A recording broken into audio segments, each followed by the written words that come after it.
bagaimana bila Bali tidak bisa kembali kepada situasi di mana semua orang Bali dapat pekerjaan, ya. Itu, ya. Kalau muncul fenomena seperti Wedakarna atau macam itu, adalah akibat itu dari ketimpangan yang lahir waktu itu.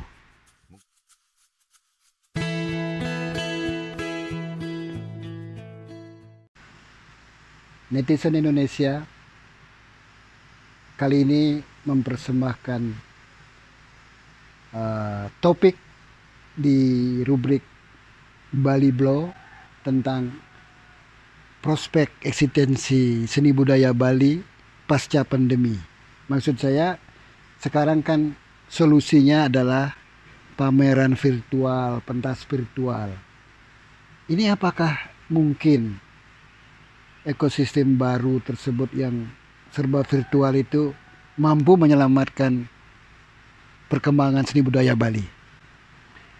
Itu saya tidak tahu, tapi yang jelas seni modern Bali, ya, atau seni kontemporer Bali adalah hasil akibat dari goncangan yang menimpa Bali sejak fenomena kapitalisasi tahun 70-an.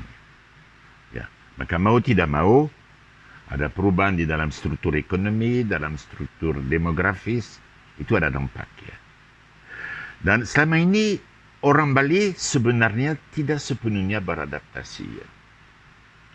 Orang seniman Bali pada umumnya menerima wacana pariwisata budaya. Mereka tidak mengkritik segi negatif dari pariwisata. Bukan secara kebetulan bila yang melakukan kritik terhadap segi norak dari kebudayaan yang ada di Kuta, bukan secara kebetulan bila yang melakukan itu adalah orang asing, itu Ashley Pinkerton. Itu seniman Bali pada umumnya berbicara tentang segi harmoni tanpa menekankan segi konfliktual atau segi problematik dari evolusi. Dan sekarang dengan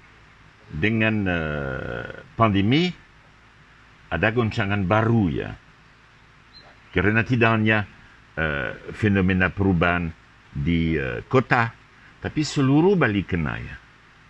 Artinya kehidupan pedesaan, cara seni itu diciptakan di pedesaan, di dalam bidang seni tari, di dalam bidang karawitan pada umumnya, gamelan, segalanya, itu tidak bisa berlangsung seperti sedia kala, ya. Yeah. Ada jarak sosial, dan itu merupakan tantangan besar, dan pasti itu akan ada bekasnya secara historis, ya. Yeah. Pada hemat saya. Yeah.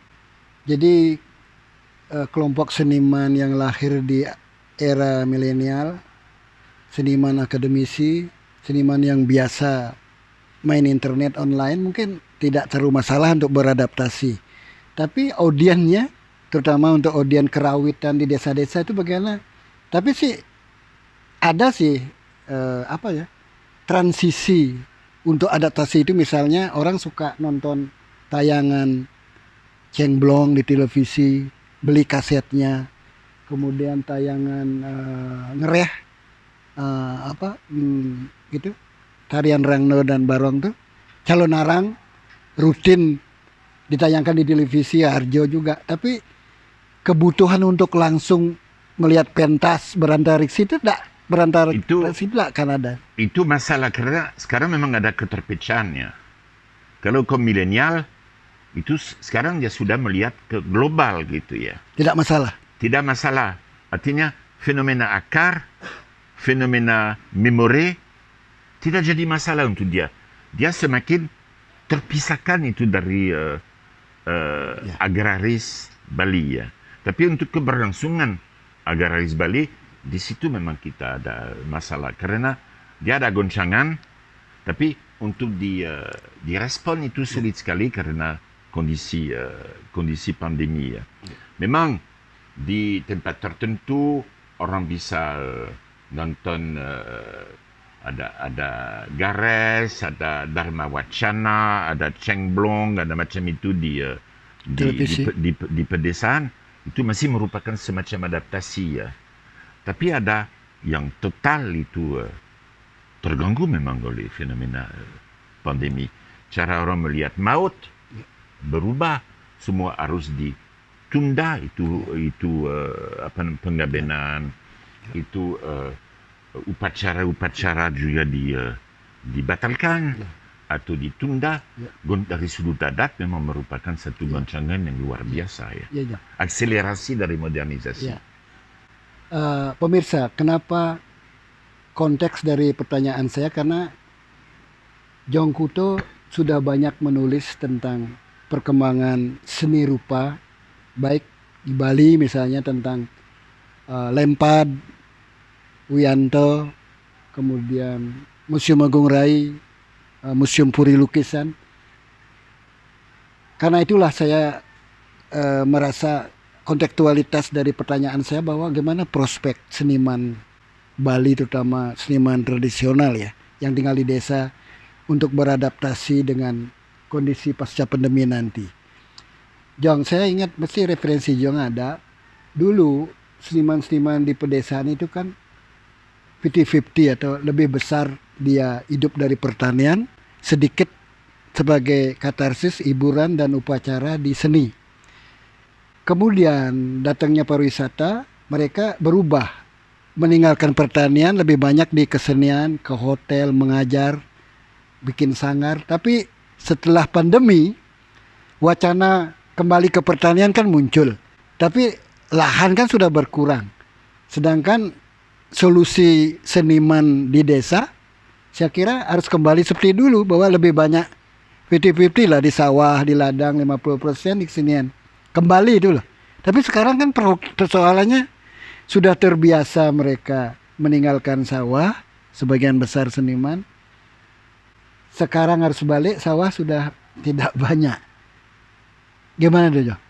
Artinya itu masalah loh, masalah psikologi sosial terhadap. Ya, memang itu Anda menekankan di sini salah satu segi dari perubahan modernitas dan terutama sekarang ini perubahan yang diakibatkan oleh pandemi. Saya sendiri ya tidak tahu gitu ya. Seperti ada apa nantinya? Titik pertanyaan tentang masa depannya. Apakah pandemi dalam kesenian dan melampaui kesenian akan ada akibat apa pada tataran identitas, pada tataran politik? Bagaimana bila Bali tidak bisa kembali kepada situasi di mana semua orang Bali dapat pekerjaan, ya, seperti dulu? Itu bagaimana kita menghadapi itu ya? Karena selama ini sejak kira-kira 40 tahun ya, surplus demografis Bali ya, ditampung sepenuhnya di seni dan pariwisata. Di pariwisata dan di seni ya. Kalau Bali mulai menghasilkan pengangguran karena banyak orang lokal tidak dapat pekerjaan atau kehilangan pekerjaan, terus ada pendatang yang datang ke Bali, bagaimana akibat sosial dan bagaimana akibat politik, itu menurut saya itu harus diantisipasi oleh pemerintah oleh pemerintah. Itu dari sudut seni itu sendiri, seni lukis pedesaan. Sebenarnya seni lukis pedesaan senantiasa berevolusi ya. Misalnya di Ubud kita saksikan itu seni yang disebut tradisional yang sebenarnya semakin modern, realistis juga, semakin realistis juga, semakin modern ada. Semakin realistis di dalam artian ada seniman yang menggambarkan Bali seolah-olah tidak pernah modern. Ya, seolah-olah kuno ada terus. adat ini. Itu berarti ada idealisasi dari tradisi ya. Di lain pihak ada yang memang yang jadi modern, romantis, atau pseudo modern. Itu produk romantis. Itu bagaimana nanti ketika tidak ada pembeli, bila tidak ada pembeli memang bagaimana pariwisata ya. Kalau selama 10 tahun itu jumlah wisatawan jadi lebih kecil, Ya. bagaimana kita menanggulangi ini ya? Tapi memang asumsinya, katakanlah Amerika dan Eropa udah pulih, jadi ekonominya jalan. Bolehlah produk seni budaya Bali diekspor kepada kolektor-kolektor di sana kan. Itu yang menggembirakan.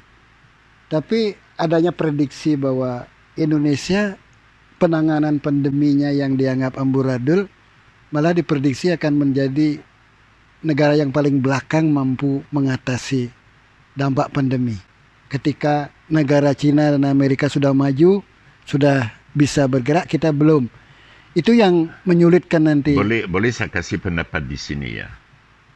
Indonesia tidak lebih amburadul daripada Amerika ya.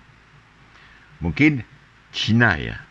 Tapi Cina bisa menanggulanginya karena itu memang Sistem. mereka dikelola, diperintah secara sangat keras. Sistem dan pemerintah. ketat Jadi tergantung selama puluhan tahun. Sistem pemerintah dan Indonesia tidak lebih jelek dari Brazil, lebih baik dari Brazil. Kalau di Eropa sendiri, dimanapun orang mengeluh tentang tindakan yang diambil pemerintah. Jelas di sini ada masalah. Jelas ada masalah yang merupakan masalah spesifik Indonesia.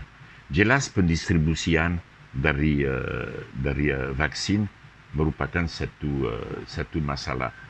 Tapi pemerintah dimanapun dikritik.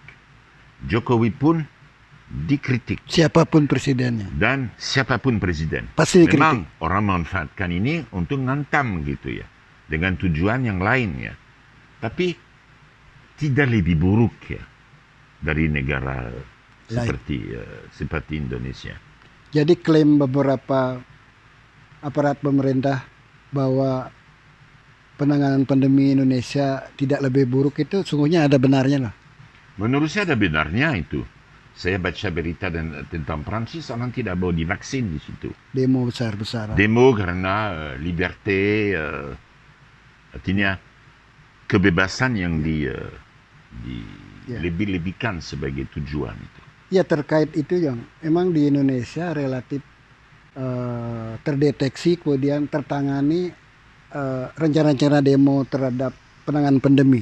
Tapi aneh, negara-negara maju seperti Amerika dan Perancis, Italia, kok demo juga itu lah. Rasionalitas terhadap bahwa pentingnya vaksin, pentingnya prokes kok juga ditentang di sana. Itu kaitannya apa? Ya karena memang gitu ada pas. Ya. Orang diminta pas untuk masuk di supermarket atau mana ya. Itu dianggap sebagai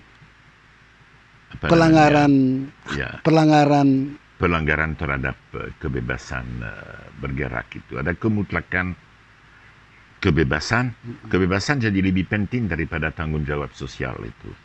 Itu masalah dari negara maju sekarang. Aku merdeka, aku bebas, lu sakit, saya tidak peduli gitu ya. Itu masalahnya. Itu masalahnya. Ya. Bagi dia kebebasan lebih penting dari harus diatur. Padahal pandemi mengharuskan ada aturan-aturan baru dalam hidup ini kan? Iya. Ya. Jadi poinnya pemirsa, saya kira kita harus optimis. Sebab pandangan pengamat asal Prancis ini menyebut bahwa penanganan pandemi di Indonesia tidak lebih jelek dari beberapa negara lain. Harus optimis ya, tetapi harus juga kritik ya. Tetap kritis. Harus diuguk-uguk pemerintah supaya kekurangannya bisa dibenahi gitu ya. Harus lebih baik lagi. Ya, supaya lebih baik lagi gitu. Setuju. Sangat penting ya. kira, Boleh sekarang saya muji-muji, tapi dalam keseharian harus kritik-kritik. Okay. Saya setuju. Iya. Ya. Jong, di tengah pandemi ini kembali muncul wacana kalau kembali menghidupkan pertanian, terus lahan pertanian sudah berkurang. Kemudian sekian puluh tahun kebiasaan generasi muda Bali lebih melihat sektor pariwisata dan seni. Sebab pertanian dianggap kotor, tidak menarik. Tapi sekarang kesannya sudah ada kesadaran akademisi pemerintah untuk mengingatkan bahwa hanya pertanian yang mampu bertahan tampaknya. Boleh saya punya pendapat di sini. Salah satu masalah di Bali ya, ialah bahwa sistem agraris Bali ya diidealkan. Seolah-olah kita tidak bisa menciptakan modernitas yang sesungguhnya. Seolah-olah kebudayaan Bali masih merupakan satu kebudayaan agraris ya. Sebenarnya di dalam sirkulasi ide, sistem ekonomi Sudah berubah. dan sebagainya, itu Bali bukan lagi agraris. Itu ekonomi Bali adalah ekonomi yang modern, ekonomi jasa ya.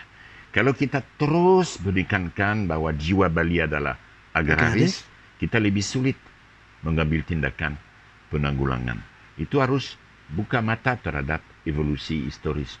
Tidak berarti bahwa tidak harus melindungi pedesaan. Tapi kadang-kadang di luar idealisasi pedesaan, kita tidak tahu apa yang terjadi. Kita tidak tahu sebanyak mana tanah jadi milik dari orang luar desa, dari orang luar pulau. Kita tidak tahu gitu ya, distribusi tanah, penggunaan tanah. Kita sangat miskin dalam hal itu. Sosiolog lulusan UNUD atau apa gitu, apakah mereka mempelajari hal itu? Saya tidak yakin ya. Artinya apa yang merupakan dasar dari evolusi mentalitas itu kita tidak tahu. Dan menurut saya itu merupakan satu masalah ya. Karena kalau ada ketimpangan, kemungkinan ada akibat politik jangka menengah gitu ya.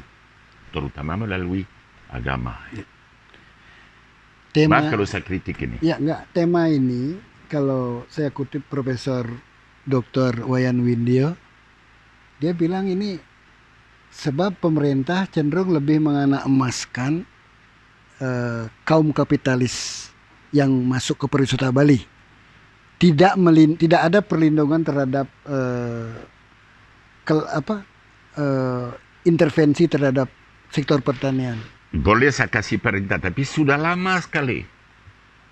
Dulu kononnya, pada waktu Nusa Dua diseleksi sebagai pusat pembangunan pariwisata. Artinya apa? Artinya fasilitas keuangan diberikan kepada konsorsium baru dulu ya, pada modal besar. Apakah kapitalis kecil itu pengusaha menengah atau kecil, apakah mereka diberikan fasilitas keuangan untuk mengembangkan usaha, untuk membuat itu hotel-hotel kecil? Tidak fasilitasnya. Dan sekarang kita melihat akibatnya gitu ya, ketimpangan sosial itu. Ya. Itu kita menderita sekarang ini dari dari kebijakan-kebijakan yang diambil 30, 25, 40 tahun yang lalu ya. Dan itu berat memang akibatnya itu ya. Kalau muncul fenomena seperti Wedakarna atau macam itu, adalah akibat itu dari ketimpangan yang lahir waktu itu. Mungkin omongannya ya, mungkin agak nyeleneh, belum tentu saya setuju. Tapi dia muncul karena ada fenomena tersebut. Kebutuhan orang itu ada. Ya, ada fenomena tersebut. Itu kebetulan apa kecerdasan dia? Itu kecerdasan. Tidak berarti bahwa kesimpulan yang dianjurkannya adalah kesimpulan baik ya. Tidak berarti bahwa saya setuju. Tapi tidak secara kebetulan kalau muncul itu yang. Artinya dari dulu kebijakan memang terlalu memihak pemegang kekuasaan ekonomi dari luar ya, dari konco-konco Orde Baru. Ya. Maaf ya. Oke. Saya.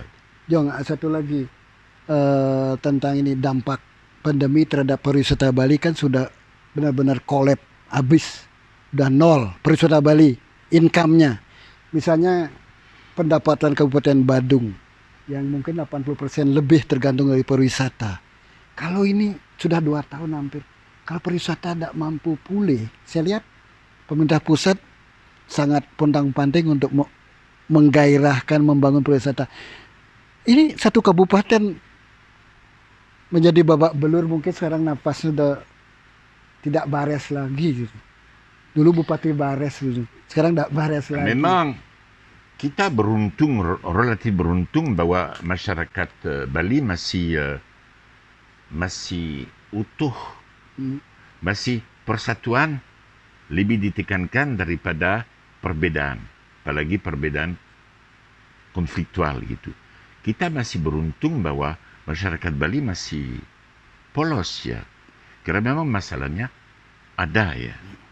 Dan saya tidak tahu itu kebijakan ekonomi makro di Indonesia ya yang diambil, tapi saya berharap agar pemerintah Indonesia ya tidak segan-segan meminjam duit di luar negeri agar bisa melampaui krisis ini dengan tanpa banyak masalah gitu ya. Tapi Dulu di Indonesia tidak, utang luar negeri tidak begitu tinggi sebenarnya. Sekarang udah sangat tinggi.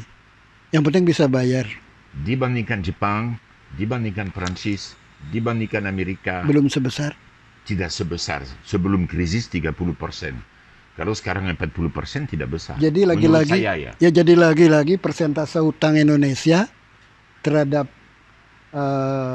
lembaga keuangan dunia tidak lebih buruk dari. Menurut saya Indonesia secara makro itu, secara makroekonomi dikelola dengan cukup baik, meskipun saya bukan seorang ekonom ya. Oke, pemirsa